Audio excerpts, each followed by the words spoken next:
आपल्या आयुष्यात कधीतरी अशी वेळ येतेच जेव्हा काय करावं आणि काय नाही हेच कळत नाही. सगळा गोंधळ उडतो. हजारो वर्षांपूर्वी कुरुक्षेत्राच्या त्या मोठ्या रणांगणावर महान योद्धा अर्जुनासोबत असंच काहीसं झालं होतं. आणि त्याच्या त्या एका प्रश्नाचं उत्तर म्हणजे श्रीमद भगवद्गीता. खरं तर आजही आपल्या प्रत्येकाच्या आत सुरू असलेल्या युद्धासाठी एक मार्गदर्शक आहे. हो, गोंधळ आणि अस्पष्टता यांच्यातला हा संघर्ष काही आपल्याला नवीन नाहीये. जेव्हा आपलं कर्तव्य एका बाजूला असतं आणि आपल्या भावना दुसऱ्या बाजूला, तेव्हा नक्की कोणता मार्ग निवडायचा? चला तर मग गीतेच्या मदतीने या प्रश्नाच्या अगदी मुळापर्यंत जाऊया. जरा डोळ्यासमोर आणा ते चित्र. दोन्ही बाजूला सैन्य उभं आहे, युद्धाला सुरुवात होणार, आणि ऐनवेळी अर्जुन आपल्याच माणसांवर शस्त्र उचलायला नकार देतो. त्याचा तो गोंधळ, ते दुःख, हे फक्त त्याचं नव्हतं, ते आपल्या प्रत्येकाच्या मनात चालणाऱ्या संघर्षाचं प्रतीक आहे. आणि मग त्याच क्षणी सारथी बनून आलेले भगवान श्रीकृष्ण बोलायला लागतात. तर श्रीकृष्णाचं पहिलं मार्गदर्शन काय होतं ते अर्जुनाला सांगतात. अर्जुना, तुझ्या गोंधळाचं खरं कारण बाहेर कुठे नाहीये, ते तुझ्या आत आहे. आपण सगळेच एक मोठी चूक करतो. आपण स्वतःला हे शरीर समजतो. आणि श्रीकृष्ण म्हणतात, खरी गडबड इथेच सुरू होते. गीता ना इथे खूप सुंदर उदाहरण देते. आपलं शरीर म्हणजे काय, तर जुने झालेले कपडे, जे एक दिवस बदलावेच लागतात. पण आपण ते कपडे नाही, आपण ते कपडे घालणारा आत्मा आहोत. आपलं खरं मी पण ते कधीच जन्म घेत नाही आणि कधी मरतही नाही. ते नेहमी, अगदी नेहमी तसंच राहतं. बघा, हा श्लोक किती स्पष्टपणे सांगतोय. म्हणजे आपण मरणाला का घाबरतो? कारण आपल्याला वाटतं की आपलं शरीर म्हणजे आपण, पण ते तर फक्त कपडे आहेत. आणि हे एकदा कळलं ना की मग मृत्यूची भीती सुरत नाही. आयुष्याकडे बघण्याचा आपला दृष्टिकोनच पूर्णपणे बदलून जातो. ठीक आहे, आपण आत्मा होत हे कळलं, पण मग या जगात राहायचं कसं?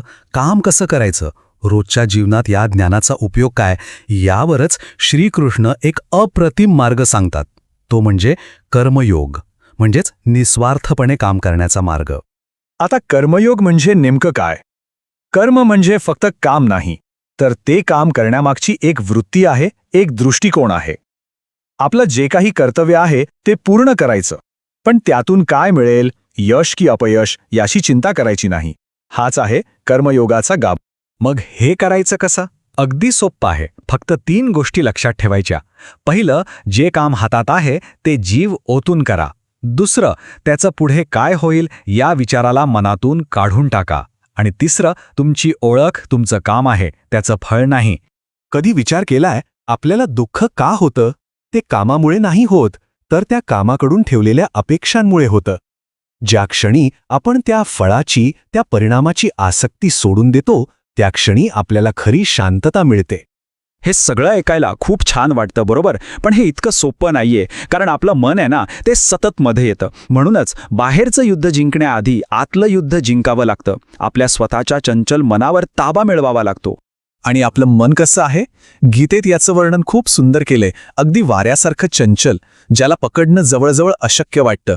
सतत इकडून तिकडे धावत असतं. पण हो, अशक्य नक्कीच नाही. आपलं मन आहे ना, ते एका दुधारी तलवारीसारखं आहे. जर ते आपल्या नियंत्रणात नसेल तर तेच चिंता, भीती, राग यांसारख्या भावनांनी आपला सगळ्यात मोठा शत्रू बनतं. पण जर आपण त्याला जिंकलं तर त्याच्यापेक्षा चांगला मित्र आणि मार्गदर्शक दुसरा कोणी नाही. आणि हे शत्रू बाहेर कुठे नाहीत, ते आपल्या आतच बसले आहेत. गीता सांगते ते 4 आहेत. क्रोध, जो आपली बुद्धी भ्रष्ट करतो. मोह, जो आपल्याला चुकीच्या गोष्टींमध्ये अडकून ठेवतो. शंका, जी आपल्याला काही करूच देत नाही. आणि कधी न संपणारी इच्छा. हेच ते 4 चोर आहेत जे आपल्या मनाची शांती चोरतात. तर एकदा का आपण या आतल्या शत्रूंना ओळखलं आणि जिंकलं की मग सुरू होतो खरा प्रवास, शांतीचा, मुक्तीचा आणि खऱ्या आनंदाचा. आणि यासाठी फक्त एकच गोष्ट करायची आहे, आपला जगाकडे बघण्याचा दृष्टिकोन बदलायचा आहे. आपण श्रीमंती कशाला म्हणतो? पैसा, गाडी, बंगला? गीता सांगते खरी संपत्ती या वस्तूंमध्ये नाहीये, ती आहे शांत मनात. ज्याचं मन शांत आहे तोच या जगातला खरा श्रीमंत माणूस आहे. आणि ही शांती मिळवण्यासाठी गीतेत एक महामंत्र दिलाय. तो म्हणजे संपूर्ण स्वीकृतीचा भाव. याचा अर्थ जे काही होतंय ते स्वीकारणं, कोणत्याही तक्रारीशिवाय. यामुळे काय होतं?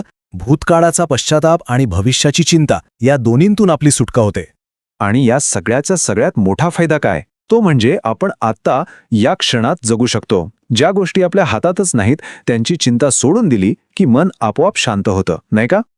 तर गीतेचं हे ज्ञान फक्त ऐकून सोडून देण्यासाठी नाहीये, ते आपल्या आयुष्यात उतरवण्यासाठी आहे. जाताना फक्त एक प्रश्न, केवळ एक विचार, की जे होतं ते चांगल्यासाठीच होतं. हा विचार जर आपण मनापासून स्वीकारला तर आपलं आयुष्य, आपले संबंध आणि स्वतःकडे बघण्याचा आपला दृष्टिकोन किती बदलून जाईल. विचार करण्यासारखी गोष्ट आहे, नाही का?